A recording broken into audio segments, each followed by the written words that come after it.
बात पे उत्तराखंड की करना चाहूंगी। वहां पर यूनिफॉर्म सिविल कोड लागू हो गया, पूरे देश में लागू होना चाहिए, इसको लेकर लंबी बहस चली।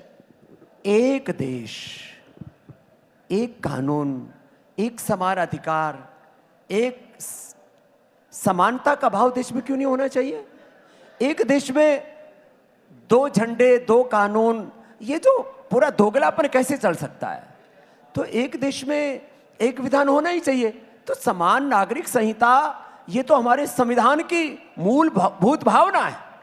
संविधान की जो आत्मा, the soul aspect of our constitution is equality. तो और यही हमारा वेद का भी उद्घोष है, एकत्व मनुपश्यतः सहनाओ, तो एकत्व सह अस्तित्व और सामंजस्य, हार्मनी, परस्पर भावयन्तः श्रेयः परमावाप्स्यथ यत्र विश्वम भवत्येक नीडम। तो संविधान की मूल आत्मा के अनुरूप है समान नागरिक संहिता, और उसका प्रारंभ उत्तराखंड से हुआ है। मैं आश्वस्त हूं कि धीरे धीरे पूरे देश के राज्यों में, पूरे देश में समान नागरिक संहिता ही नहीं होनी चाहिए, समान नागरिक संहिता भी होनी चाहिए, जनसंख्या नियंत्रण भी होना चाहिए, और इस देश के अंदर सभी दिशाओं से सबको एक स्वर से यह मानना चाहिए, हमारी मजहबी मान्यताएं जो भी हो, हम भारतीय होने का गौरव अनुभव करें, राष्ट्र धर्म को, राष्ट्रहित को सर्वोपरि माने।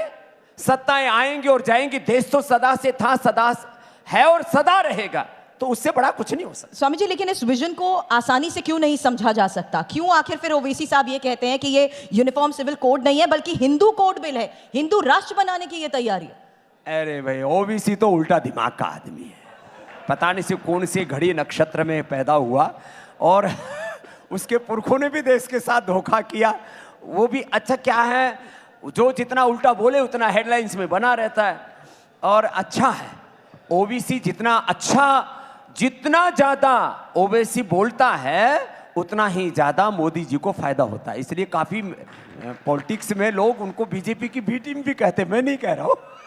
तो वो बी टीम ओबीसी जितना उल्टा बोलेगा उतना नरेंद्र मोदी जी का फायदा होगा, और वो जो मुसलमानों का पोलराइजेशन है उसको तोड़ता है, उसको रोकता है। जो मुसलमानों के पुरोधा बने हुए हैं उनसे उनको छटका देता है, तो अच्छा है। मतलब अगर वोट मोदी जी के बढ़ रहे हैं, पॉपुलैरिटी मोदी जी की बढ़ रहे हैं, तो कहीं ना कहीं इनडायरेक्टली हेल्प कर रहे हैं। बीटी में अच्छी बात है, उनका भी योगदान रहना चाहिए। तो ओबीसी जो अपना योगदान दे रहे हैं, उसमें राहुल गांधी जी भी अपना योगदान दे रहे हैं, उसमें बहुत सारे ऐसे राजनीतिक लोग हैं। आप ये कह रहे हैं बीजेपी के साथ मिले हुए हैं ओवैसी जी?